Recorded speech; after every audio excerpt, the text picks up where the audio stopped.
வணக்கம். இந்த இனிய நண்பர் எழுத்துத்துறையிலிருந்து தொடங்கி ஒரு பொதுஜன தொடர்பாளராக பிஆர்ஓவாக மாறி ஒரு திரைப்படத்தின் தயாரிப்பாளராக உருவெடுத்து இன்றைக்கு புலி என்ற இளைய தளபதி விஜய் அவர்கள் வைத்து சிபு தவின்சோடு இயக்குனர் மாமேதை எஸ்எஸ்சி அவர்களுடன் அவருடைய ஆசியுடன் இளைய தளபதியின் வாழ்த்துதலுடன் புலி என்ற தமிழ் பற்றுடன் தமிழ் பற்றாளனாக தமிழ் இன உணர்வோடு வேறு தலைப்பை வைக்காமல் புலி என்று தைரியமாக தன்னம்பிக்கையோடு தமிழ் உணர்வோடு தன்மான உணர்வோடு அந்த படத்தின் தலைப்பை வைத்து எனக்கு மலைப்பை ஏற்படுத்திய என் இனிய நண்பர் பிடி செல்வகுமார் அவர்களுடைய இந்த போக்கிரி ராஜா திரைப்படத்தின் சிங்கிள் ட்ராக் வெளியீட்டு விழாவுக்கு வந்திருக்கக்கூடிய அனைவருக்கும் என்னுடைய மாலை நேர வணக்கத்தை தெரிவித்துக் கொள்கின்றேன். இந்த நிகழ்ச்சிக்கு சிறப்பு விருந்தினர் என்ற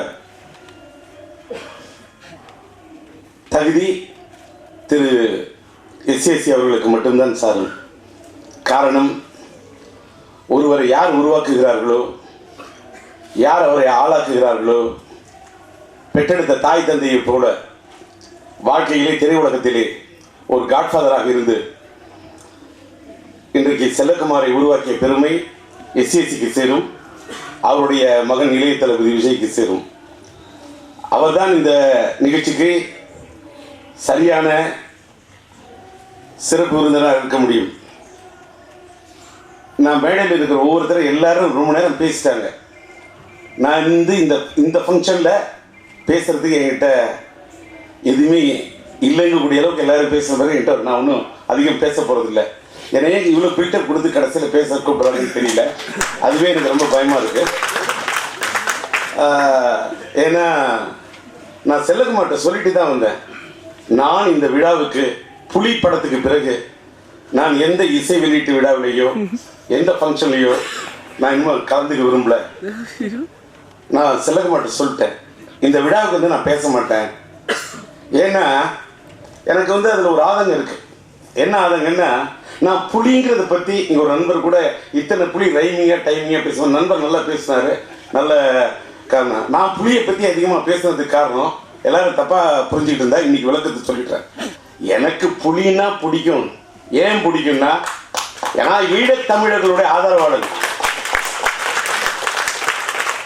நான் இலங்கை தமிழர்களுடைய பிரச்சனைக்காக என்னுடைய மாநில சிறுசேமிப்பு துணைத் தலைவர் பதவி என்பது டெப்டி சேர்மன்.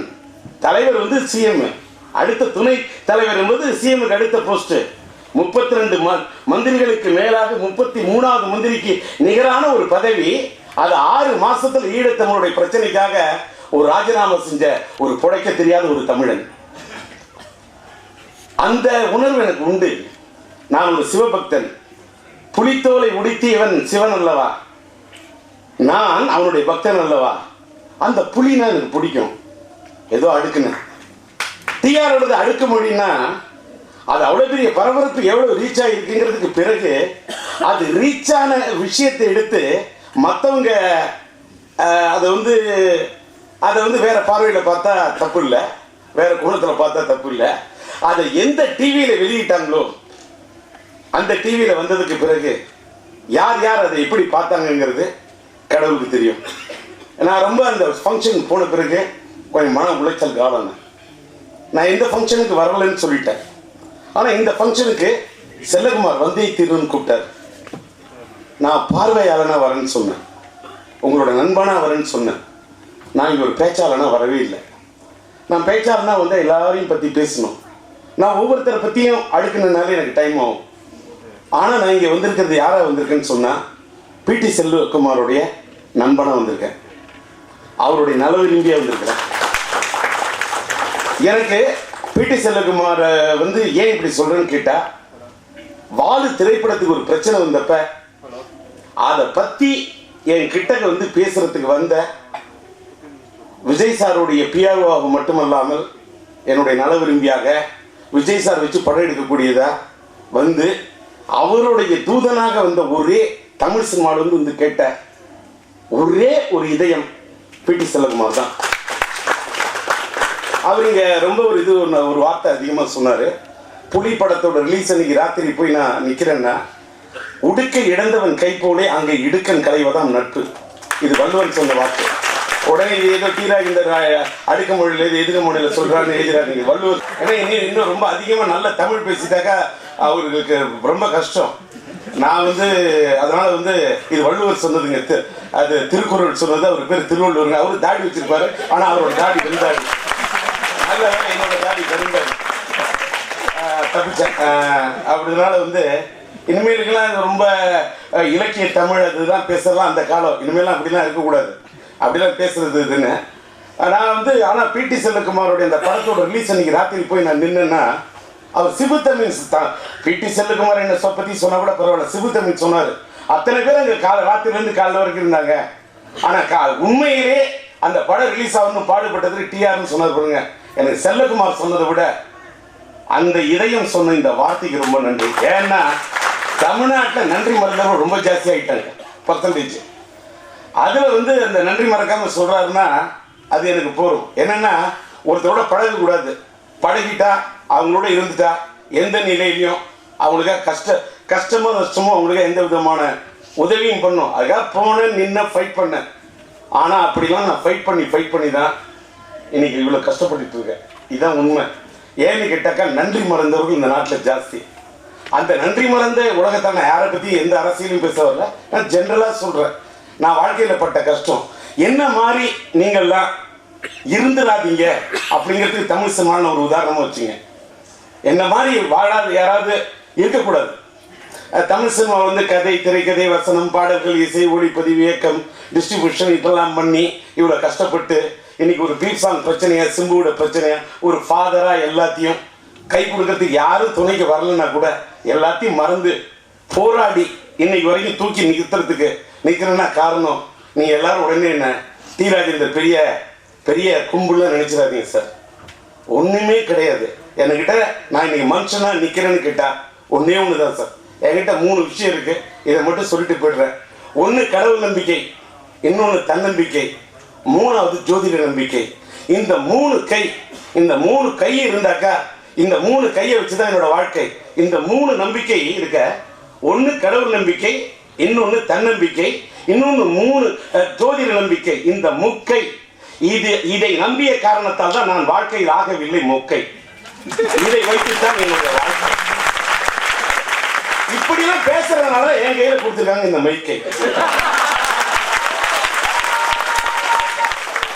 இந்த பேச்சுக்கு கிடைச்சிருக்கு பார்த்தீங்கன்னா இத்தனை அவங்க லைக்கை நான் வந்து அந்த ராஜா இந்த ராஜாலாம் அடுக்கிறதுக்குலாம் இங்க வரலங்க. நான் எதுக்கு அதை வச்சோன்னு அதுக்கு உடனே வந்து அந்த பெருங்காயம் இந்த பெருங்காயம் முன்னாடி எழுத விளக்கண்ண ராஜேந்தர் இந்த புலி அடிக்கிறேன் உனக்கு முன்னாடி இதுக்கெல்லாம் தெரியாதா? நீ நக்கல் பண்ணா நானும் நக்கல் பண்ணுவேன்.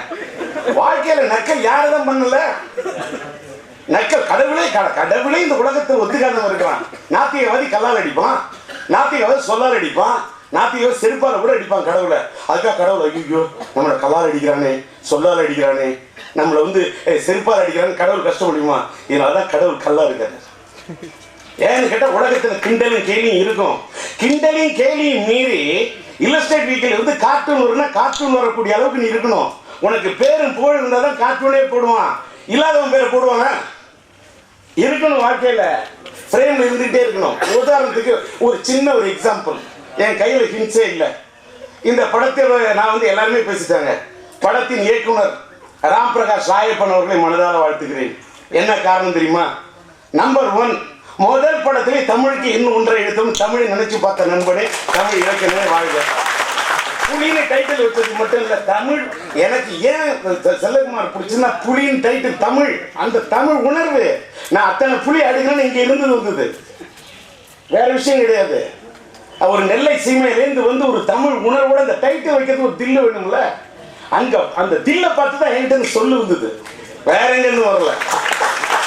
ஓகே, அது அடுத்த படத்துக்கு பாருங்க, தமிழ் இன்னொன்று ஒரு டைரக்டர் முதல்ல first selection captain of the ship யாருன்னு கேட்ட டைரக்டர் அவர் செலக்ட் பண்ணாரு. சூப்பர்.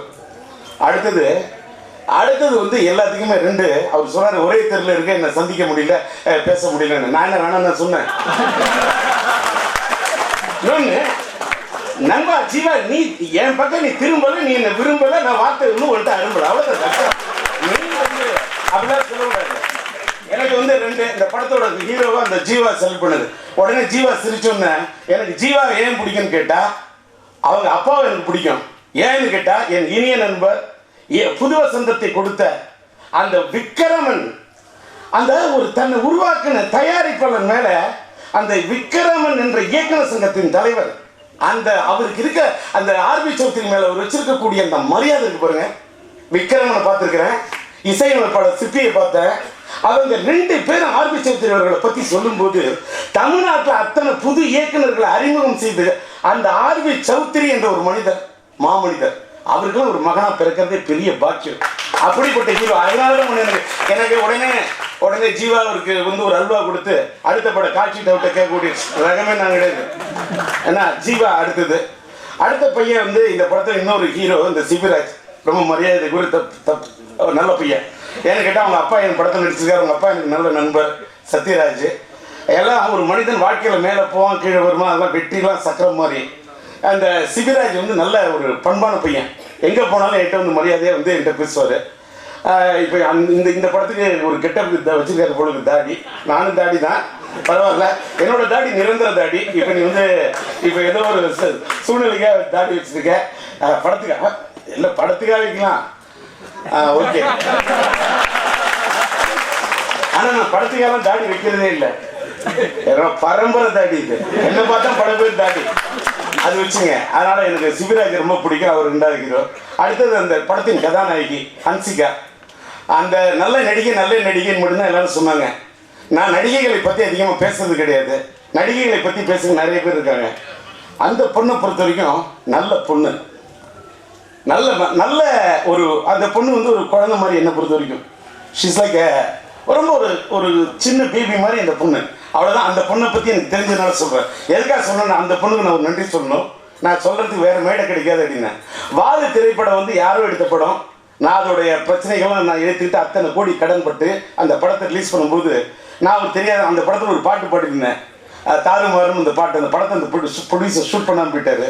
அந்த பாட்டை நான் ஷூட் பண்ணணும்னு முடிவு பண்ணோன்னே கிட்டத்தட்ட ஒரு 1 கோடி ரூபா செலவு பண்ணி இந்த பாட்டு எடுக்கிறேன். அந்த பாட்டுக்கு வந்து திரும்ப வந்து ஒரு கதாநாயகி திரும்ப கூப்பிட்டா வந்து நடிக்கணும்னு அவசியமே இல்லை. டிஆர் சார் கூப்பிட்டாரா, அது டிஆர் சார் கூட இல்லை, டிஆர் அங்கிள் சொன்னாரா நான் வரேன் இன்னும் வந்து எதுவுமே எதிர்பார்க்காம எந்த வார்த்தையுமே சொல்லாம அவ்வளவு கோஆபரேட் பண்ணி இரவெல்லாம் அந்த ஷூட்டிங் நடந்தப்ப ஒரு ஷாட் கூட டிலே பண்ணாம நடிச்சு கொடுத்த இப்படிப்பட்ட நடிகைகளும் தமிழ் திரையுலகத்துக்கு வட இந்தியாவிலேருந்து வந்திருக்காங்கன்னா அந்த பொண்ணுக்கு நன்றி. ஏன்னு கேட்டா அவ்வளவுதான், அந்த பொண்ணை பத்தி தான் சொன்னேன். உடனே இதுக்கு வேற திங்கிங்லாம் நான் பொறுப்பே கிடையாது. நானும் ஜேர்னலிஸ்ட் தானே, நானும் டிராஜ் உச்சா பத்திரிகை நடத்தினேன், இப்போ குரல் டிவி நடத்திக்கிட்டு இருக்கேன், kural.tv.com. அவ்வளோ அந்த பொண்ணு. அது அடுத்தது வந்து படத்தின் இசையமைப்பாளர் இமான் அவர்கள், அவர் சிங்கிள் ட்ராக்லேயே பாட்டு போட்டு விட்டு அது நம்ம அவர் வேற வந்து அந்த பாட்டு எப்படிங்க இது இந்த சூழ்நிலை அதான் வேணாம் நண்பா, நீ என்னோட ரசிகன்னு சொன்னாங்க. இல்லை நீ கூப்பிட்ட வந்த பேசின இயக்குனர். அதே மாதிரி இந்த பாட்டு விவேக் வந்து உண்மையிலே பாடலாசிரியர். அவர் வந்து நல்ல ஓப்பனிங் இந்த பாட்டை இது பண்ணாரு, நல்ல வரிகள் சொன்னார். என்னோட ரயில் பயணிகள் படத்தோட பாடல்களோட வரிகளை கூட நினைத்து பார்க்கக்கூடிய அளவுக்கு இன்றைக்குடைய இளைஞனை ஒரு கலைஞனை பார்க்கிறேன். வாழ்க. படத்தின் வசனகர்த்தா ஞானகிரி, வாழ்த்துக்கள். அப்புறமா வந்து படத்துடைய ஒளிப்பதிவாளர் ஆஞ்சநேயரு, நான் ஒரு ஆஞ்சநேய பக்தன். ஆஞ்சநேயரை சுருக்கி கூப்பிட்டால் ஆஞ்சி. இந்த படத்துக்காக ஓடி மாஞ்சி உடைத்த ஆஞ்சி, வாழ்க. அது மட்டுமல்ல, அவர் ஏன் ஸ்டாண்ட் பண்றாருன்னா ஒரு காட்டில் வேலை செஞ்சா கூட ஸ்டாண்டே போட மாட்டாரு, அப்படி ஸ்டாண்டு போடாம வேலை அந்த செஞ்சனால ஸ்டாண்ட் பண்றாரு, அவருக்கு வாழ்த்துக்கள். எஸ்சிஎஸ்சி சொன்ன வார்த்தை அதுக்காக சொல்ல வரேன். அடுத்தது வனராஜா, அவர் சொல்றாரு வன ரோஜாவாக இருந்தால் நல்லா இருக்குன்னு இந்த வரவேற்று பேசினாரு. ரோஜா வாடி விட்டீங்க, ராஜா தான் வாட மாட்டேன். கலை இயக்குனர். அதே மாதிரி எடிட்டர் சாபு ஜோசப். இப்படி அப்புறமா என்கிட்ட கையில் வேறு லிஸ்ட் எதுவும் இல்லை. என்னோட தயாரிப்பாளர் பிடி செல்வகுமார். எல்லாத்துக்கும் மேலே இந்த படத்தை வெளியிட வந்திருக்கக்கூடிய என் இனிய நண்பர் காஸ்மோஸ் சிவகுமார். ஃபர்ஸ்ட் சிபிராஜோட படத்தை வெளியிட்டாரு. அடுத்தது வந்து நம்மளுடைய இனிய நண்பர் ஜெயம் ரவியோட நம்மளுடைய ரோமியன் ஜூலியட் வெளியிட்டாரு. அடுத்த 3வது படமும் இதை அதை சொல்லிட்டு இந்த 4வது படமும் இமான் இசையமைச்ச படத்தை பண்ண போறேன்னு சொன்னார் காஸ்மோஸ் சிவகுமார். நல்ல மனிதர், ஒரு வினயேஸ்வரிலே வித்தியாசமான மனிதர். என்னுடைய வாழு திரைப்படத்தின் வெளியீட்டுக்கு என்னோடு எந்த அளவுக்கு பிடி செல்வகுமார் உடன் நின்றாரோ அதை போல் உடன் நின்ற நண்பர் தான் நம்ம காஸ்மோஸ் சிவகுமார். அதனால எதற்காக இதை சொல்றேன்னா, என்ன நான் பேச வரல, நான் பேச மாட்டேன்னு சொல்லிட்டு வந்தேன். ஆனா பேசணும்னு கடைசியில் இவ்வளவு பில்டப் கொடுத்து இதை வந்து ஒரு மீடியாவில் ஒரு இது பண்ணணும்னு நினைக்கக்கூடிய செல்வகுமாரை இனிமே வந்து அனாவசியமா இன்னும் உங்க வார்த்தையை நான் நம்ப மாட்டேன். செல்வகுமார் என்ன, நீங்க வந்து எனக்கு வந்து யாருக்கு வேணா அல்வா கொடுங்க, எனக்கு மட்டும் அல்வா கொடுக்கவே கொடுக்காது. ஏன்னா சத்யராஜ் சார் அல்வா கொடுக்கலாம், சிபிராஜ் கொடுத்தா நான் ஒத்துக்க மாட்டேன். ஏன்னா சத்யராஜ் ஆனா எனக்கு மட்டும் அல்வா கொடுக்க மாட்டார். ஏன்னா அவர் சொல்லுவார், டிஆர் சாருக்கு என் விஷயம் எல்லாம் தெரியும் சிபி, நான் அவர்கிட்ட மட்டும் அல்வா கொடுக்க முடியாது, எனக்கு அதிகமான சம்பளம் கொடுத்த பெரிய ஆள் அவருன்னு ஒரு மேடையிலே பேசுறாரு, சிபிக்கு தெரியும். அதனால வந்து பிடி செல்வகுமார் ஒரு யதார்த்தமான மனுஷர். நல்ல வரவேற்று பேசின தம்பி, என்ன வாழ்க வளர்க கொஞ்சம். ஆனால் உன் பேரை நீ என்கிட்ட சொல்லவே இல்லை, அது பார்த்து பரவாயில்ல. மாதவன், ஆதவனே, ஆதவன் என்றால் கதிரவன், ஆதவன் என்றால் ஒளியோடு இருப்பான். நீ நல்ல வார்த்தை ஜாலத்தோடு வந்து பேசுனதுக்கு நன்றி, வாழ்க. இன்னொன்று ஒரே விஷயம், இந்த விஷயத்தில் படத்தில் அது அப்படி எடுத்திருக்காங்க இப்படி எடுத்திருக்காங்க என்ன பண்ணி சொல்கிறேன்னு வச்சுங்களேன், எதை பற்றியுமே தெரியாமல் ஒரே ஒரு பாட்டு ப்ளே பண்ணாங்க. அதை வச்சுக்கிட்டு கேட்டுட்டு இந்த படத்தில் அப்படி இருக்குமா அது இப்படி இருக்கும் அப்படின்னு சொன்னா அதெல்லாம் ரொம்ப பொய்ங்க. எதுவுமே தெரியாம அங்கே இன்னொன்று நான் என்ன கோடம்பாக்கத்தில் இந்த ஃபங்க்ஷன்லாம் வச்சுட்டு என்னை கூப்பிடாதப்பான்னு சொன்னேன். வரத்துக்கு கிட்டத்தட்ட 1 மணி நேரத்துக்கு மேலே டிராஃபிக்குங்க. இந்த டிராஃபிக்கில் நான் வந்து அந்த காலத்தில் நான் எஸ்எஸ்சிலாம் வந்தப்போ நாங்கள்லாம் இங்கே ஒரு 1/2 மணி நேரத்தில் இந்த கோடம்பாக்கத்துக்கு வந்து படம் எடுத்து செட்டு போட்டு எடுத்த காலம் அதெல்லாம் வேற. இந்த காலம் மாறி போச்சு. நான் லேட்டாக வந்தேன்னு என்னோட எதுக்கு இதை லாஸ்ட்டாக சொல்கிறேன்னா, வந்திருக்கக்கூடிய பெரியவர்களே, தாய்மார்களே, சகோதரர்களே, என்னுடைய கலை உலகத்தை சேர்ந்த நண்பர்களே, எல்லாத்துக்கும் மேலே என்னுடைய ஊடகத்துறையை சேர்ந்த நண்பர்களே, பத்திரிகை துறை நண்பர்களே, ஒளிப்பதிவாளர்களே, எல்லாருக்கும், புகைப்பட கலைஞர்கள் எல்லாருக்கும் என்னோட வணக்கம். நான் லேட்டாக வந்துட்டு தான் தப்பாக எடுத்துக்காதீங்க. நான் ஒரு காரில் வந்தேன். அது அந்த கார் வந்து இவ்வளோ லேட்டாக வரும் நான் வாழ்க்கையில் என்னோட கார் இல்லை, என் டிரைவர் இல்லை. என் டிரைவராக இருந்தால் நான் வந்து பயங்கரமாக எஸ்எஸ்சி ஒன்று சொன்னார், டயர் வேணும் அப்படி, வாழ்க்கையில் வந்து ஃபயர் வேணும்னாரு. அவர் ஃபயர் வேணும், ஃபயர் இருந்தால் தான் ஜெயிக்க முடியும். நான் என்ன சொல்லணும்னா, ஒயர் இருந்தால் தான் கரெக்டு, ஒயர் இருந்தால் தான் கரண்ட்டு, டயர் இருந்தால் தான் காரு. அதே மாதிரி ஃபயர் இருந்தால் தான் ஒரு இயக்குனரோட எல்லாருக்குமே லைஃப்பில் ஃபயர் வேணும். எஸ்எஸ்சி சொன்ன அந்த ஃபயர் இந்த டைரக்டர்கிட்ட பேசுனதுலேயே பார்த்தேன். வாழ்த்துக்கள். இந்த பாட்டு வந்து என்கிட்ட சொன்னார் நம்ம பிடி செல்வகுமார், இந்த பாட்டை நீங்கள் பாடணும், படத்தில் ஆடணும்னு. இதெல்லாம் எவ்வளோ பெரிய ரொம்ப ஒரு நானே பாடி நானே ஆடுறதுலாம் என்ன இதில் என்ன விஷயம்னு எனக்கே தெரியல. ஏன்னா அதாவது ஏதாவது வடிவேல் மாதிரி தான் திங்க் பண்ணு, என்னை வச்சு காமெடி பண்ணலையே அப்படின்னு கேட்காம என்ன ரொம்ப. இப்போ இன்னொன்று சார், நான் வந்து நான் முன்னெல்லாம் வேகமாக பேசுவேன், கோபமாக. இனிமேல் அதெல்லாம் பேசுகிறேன். நான் வந்து என்னை நீ என்ன முட்டாள்னு சொல்கிற, அது இதில் எதுக்கு? நான் அடுத்தவனை மாற்றுறத விட என்ன மாற்றிக்கிட்டேன். நீ என்னை பிரிந்தியா? எனக்கு என்னோட அறிவு அவ்வளோதான்றியா? பரவாயில்ல, என் ஞானம் அவ்வளோதான். நான் தெரியாதனமாக படித்த படிப்பு கொஞ்சம் தான். நான் கொஞ்சம் எம்ஏ படிச்சுட்டேன், எம்ஹெச்டி படிச்சுட்டேன். அதுக்கப்புறம் கொஞ்சம் லா படிக்கிறது, எல்எல்பி படித்தேன், அது முடிச்சு சட்டம் படித்தேன், அப்புறம் பிஹெச்டி பண்ணேன். இந்த படிப்பில் இதெல்லாம் பெற்ற அறிவு பத்தலை, இன்னும் கொஞ்சம் அறிவு தர வேண்டும் என்று கடவுள்கிட்ட வேண்டிட்டு இருக்கேன். இந்த போக்கி ராஜா ஃபங்க்ஷனில் வந்து நான் வந்து பேச மாட்டேன்னு சொல்லிட்டு வந்து இவ்வளோ பேசிகிட்டு இருக்கேன். இதுதான் பெரிய விஷயம். ஆனால் நான் பேசுகிற ஸ்டைலில் பேசாமல் பேசுகிற மாதிரி அதான் புது விஷயம். டிராஜ் இருந்தாலும் வெறும் எதுக்க மௌனம் மட்டும்தான். எதுக்க மௌனம் இல்லை, எனக்கு அடுக்கு மொழியும் பேச தெரியும், எல்லா மொழியும் பேச தெரியும். తెలుగు కావాలంటే తెలుగు కూడా బాగా తెలుసు, ఆంజనేయులకి బాగా తెలుసు. తెలుగు అంటే తెలుగు, హిందీ అంటే హిందీ మాలుమే, కన్నడ ಸ್ವಲ್ಪ ಸ್ವಲ್ಪ ಗೊತ್ತು, மலையாளம் சிவில் மீன்ஸ் மலையாளம் குறைச்சிக்க நான் வந்து கொஞ்சம் அதெல்லாம் இங்கிலீஷ் என்றால் நான் இங்கிலீஷும் கூட பேசுவேன். அது எதுக்காக சொல்ல வரேன்னா, நான் இனிமேல் பேசுவேன்னு சொல்லி நீங்க எனக்கு எந்த பட்டம் கொடுத்து நான் எந்த இடத்துல எனக்கு கூட நான் ஒரு என்ன உட்கார வந்தாங்க இது ஹன்சிகா உட்காந்துருந்தாங்க, அதுக்கு பக்கத்துல இந்த சேர் இருந்தது, நான் போய் உட்காந்தேன். நான் இந்த நாற்காலிக்கெல்லாம் ஆசைப்படுறதே இல்லை. அதே மாதிரி நாற்காலிலாம் வேணும்னு நாட்டில் அலையறவனுக்கு மத்தியில கதாநாயகிய கை கூட தொட்டு நடிக்காம ஒரு வாழ்க்கை இத்தனை வருஷம் ஒரு சீன் சொல்லி கொடுக்கறது கூட ஒரு பொண்ணை தொடாம 35 வருஷம் வாழ முடியுமா வாழ்ந்துருக்கிறேன். இதுக்கெல்லாம் யாரும் அவார்டே தர மாட்டாங்க, எனக்கு தேவையே இல்லை. ஏன்னு தெரியுமா, இன்னை வரைக்கும் நான் அவார்டுக்கு அலைஞ்சதே கிடையாது. என்னோட முதல் படத்துல கூடையிலே கருவாடு கூந்தலிலே பூக்காடுன்னு எழுதணும் தெரியுமா. எனக்கு கருவாடு மேல கூட ஒரு பாசம் உண்டு, இந்த அவார்டு மேல நம்பிக்கையே இல்லை. ஏன்னு கேட்டா கருவாடும் காசு கொடுத்தா வாங்க, இந்த காலத்துல அவார்டும் காசு கொடுத்தா வாங்க.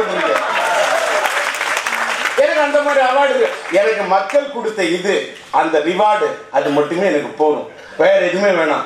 ஆனா ஒண்ணு மட்டும், இந்த ஃபங்க்ஷனுக்கு வந்துட்டு ஏதோ சம்பந்தமே இல்லாத இவ்வளவு விஷயங்களை வெளியே பணியாற்றின அத்தனை பேருக்கும், வெளியிடக்கூடியவர்களுக்கும், இன்னொன்று என்னுடைய நண்பர் பிடி செல்லகுமார் உருவாக்குன எஸ்சிக்கும் நான் அவர் சார்பா எல்லாருக்கும் ஒன்று வாழ்த்துதலையும் நன்றியும் இந்த இயக்குனர். ஏன்னு கேட்டால் என்னையும் வந்து பாட வைக்கணும், என்னையும் ஆட வைக்கணும்னு நினைச்ச ஒரு ரசிகனா அந்த மனிதன் இருந்ததுக்காக அந்த கலைஞனுக்கு ஒரு நிமிஷம். நான் பாடலாம் இங்கே வரல, ஏன்னா தேர்தலுக்கு போனால் மேடையில் பேச சொல்லுவாங்க. மேடையில் நான் இப்போ தேர்தல் காலம் வருதுல, மேடையில் பேசுனா தலைவா ஒரு பாட்டு பாடுங்க, நான் கேட்க வந்தது ஓட்டு, நான் இப்போ உனக்கு பாடணும் பாட்டுங்க.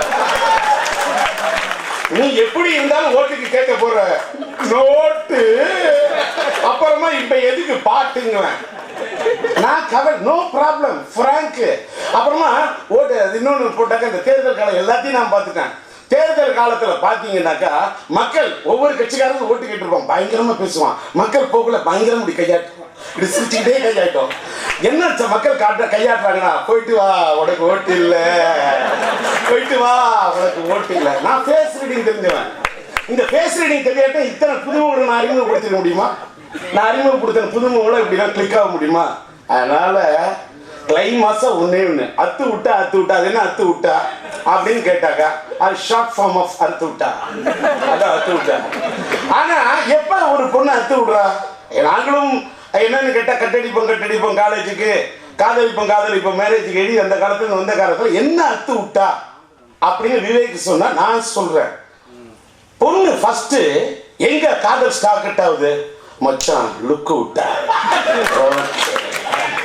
மச்சான் அடுத்து லுக்க விட்டா, அத்தை விட்டா, அப்புறமா என்ன விட்டா, மச்சான் அப்படியே முடிய குதிரவர் ஜாட விடுறா, அடுத்து ஜாட விட்டா, ஓகே மச்சான் ஃப்ரெண்டு கிட்ட பேசுற மாதிரி அப்படி டைலாக் ஒன்று விட்டா, அத்தை விட்டா, அடுத்தது மச்சான் கொஞ்சம் ஃபாலோ பண்றியா அப்படின்னு சொன்னா, ஓ அடுத்து வார்த்தையை விட்டா, சரி அத்தை விட்டா, அப்புறமா என்ன அடுத்து என்ன விட்டா அப்படின்னு விட்டா, ஒன்னொன்னா எஸ்எம்எஸ் விட்டா, அப்புறமா வார்த்தையை விட்டா, மனசை விட்டா, எல்லாத்தையும் விட்டா, கடைசி அத்து விட்டா. இப்படிதான் எப்படின்னு கேட்டா அப்படியே அப்படி தூண்டி போட்டோம்னா, அதுல இறை வச்சோம்னா அப்படியே அந்த மீன் சிக்கு சிக்கு சிக்குன்னு அப்படியே இழுக்கும். அப்படி இழுக்கிற மாதிரி அப்படியே இழுப்பா, அத்தை விட்டா இத்த விட்டா அத்தை விட்டா இத்த விட்டான்னு பேசிக்கிட்டே இருப்பான், கடைசியில் அத்து விட்டா. இதுதான் பசங்களோட நிலைமை. அதனால அந்த சிங்கிள் பேக் வந்து விவேக் ஓகே. ஆனா இந்த காலத்துக்கு ட்ரெண்டுக்கு இப்படிதான் எழுதணும். நான் திரும்ப அந்த காலத்துல உறுதியாராக மாதிரி எழுதலாம். இதெல்லாம் என்ன மொழியில பேசிட்டு அத்தியா இருந்தோம். ஏன்னா இது குழந்தை பாடும் தாலாட்டு, இது இரவு நேர பூபாலம், மேற்கில் தோன்றும் உதயம், இது நதி இல்லாத ஓடம், நடைமறந்த கால்கள் தண்ணின் தடயத்தை பார்க்கிறேன், வளமிழந்த தேர் ஒன்றை நாள்தோறும் இழுக்கிறேன், சிறகிழந்த பறவை ஒன்றை வானத்தில் பார்க்கிறேன், உறவுறாத பெண்ணை எண்ணி நாளெல்லாம் வாழ்கிறேன். அன்னைக்கெல்லாம் இலக்கியத்தை ரசிச்சான், தமிழ் தெரிஞ்சுது. ஆனா பூத்தால் மலரும் முதிரும் நெஞ்சில் பூத்தால் உதிரவில்லை, நிலவும் தேய்ந்து வளரும் அவள் நினைவோ தேயவில்லை. இந்த தமிழ்ல பேசணும்னா ஒரு சிங்கிள் இங்கிலீஷ் வார்த்தை பேச கலக்காம, ஒரு ரைமிங் இல்லாம இலக்கிய தமிழ்ல நான் 24 மணி நேரம் பேச முடியும். அது ஒரு காலம், அந்த காலம் வேற, அதெல்லாம் மலையேறி விட்டது. இந்த காலம் அத்து விட்டா காலம். இந்த காலத்துக்கு மாறி படம் எடுக்கக்கூடிய, நான் சொல்றது யதார்த்தத்தை பேசுறேன். காலம் மாறிக்கிட்டே இருக்குங்க. காலம் மாறணும்னு நம்மளை மாத்திக்கணும். நான் மாற மாட்டேன் நின்றுட்டு உன்னை விட்டுட்டு வண்டி போயிடும். இல்லைன்னா டிஆர் இவ்வளவு நேரம் கழிச்சு வந்தோம், லேட்டா வந்தாலும் நீ சட்டன் he will delay but he won't deny சொன்னான். அந்த ஜோதிட ஆராய்ச்சியும் தெரிஞ்ச காரணத்தால லேட்டா வந்தாலும் டிஆரையும் கடைசியில பேச விடணும்னு. கடைசியில பேசினாலும் ஏன் கடைசியில பேச வரைக்கும் கூட்டம் இல்லாம எழுச்சி போடாம சேலஞ்சு தான், வேற ஒண்ணும் இல்லை. இது தலைக்கணம் அல்ல, தன்னம்பிக்கையின் இலக்கணம். தப்பா எடுத்துக்க கூடாது. இன்னொன்னு, ஒரு நிமிஷம் எந்த மேடை கொடுத்தாலும் என்ன வேணா மேடை கொடுங்க, கிருபானந்த வாரியார் மாதிரி போய் பேசணும் ஒரு மேடை கொடுங்க. முருகனை பத்தி சொல்லணுமா, அங்க எதுவுமே சம்பந்தம் வேலுடையவனே, விழியுடையவனே, கோருடையவனே, குன்றுடையவனே, மலையுடையவனே, மயிலுடையவனே, மதியுடையவனே, மணியுடையவனே, அருவுடையுடையவனே, ஆறு முகமுடையவனே, ஏழு நடையுடையவனே, தமிழ் மடையுடையவனே, தெய்வாம்சம் நிறைந்தவனே, தெய்வானையை மணந்தவனே, அள்ளி மனம் கொடுத்தவனே, வள்ளிக்கரன் பிடித்தவனே, சேவற்கொடி வெடித்தவனே, காதல் கவி படித்தவனே, பன்முகனே, நன்முகனே, இன்முகனே, சண்முகனே, அப்பா முருகா முத்து குமரா. இந்த தமிழும் தெரிஞ்சவன். ஆனா இங்க அத்து விட்டா, லுக்கு அத்த விட்டா, ஜாட அத்த விட்டா, வார்த்தை அத்த விட்டா, மனச அப்படியே, அதுக்கப்புறம் வார்த்தை விட்டா, அப்புறம் அத்த விட்டா, இதை விட்டா, மனச விட்டா, எல்லாம் விட்டா, SMS விட்டா, சார்ஜ் பண்றதுக்கு தூண்டி விட்டா, கடைசியில் அத்து விட்டா. இது லேட்டஸ்ட் இந்த காலம். அதனால காலம் புரிஞ்சு படம் எடுக்கக்கூடிய பிடி செல்வகுமாரையும் இந்த குழுவினர்களையும் வாழ்த்தி இவ்வளவு நேரம் எனக்கு வாய்ப்பளித்து பொறுமையா காத்திருந்த உங்க அனைவருக்கும், அருமை நம்முடைய எல்லாரையும் விட்ட PRO டைமண்ட் பாபியும் அவருடைய இவரையும் நான் சொல்லவும் இருக்கக்கூடாது, அவங்களுக்கும் டைமண்ட் பாபுக்கும் அவருக்கு உதவியாளர் இருக்கக்கூடிய அவருக்கும் எல்லாருக்குமே படத்துல பணியாற்றின அத்தனை உதவி இயக்குநர்களையும் ஆரம்பிச்சு படத்துல பணியாற்றக்கூடிய அத்தனை கலைஞர்களையும் பாராட்டி அமைகிறேன். நன்றி, வணக்கம்.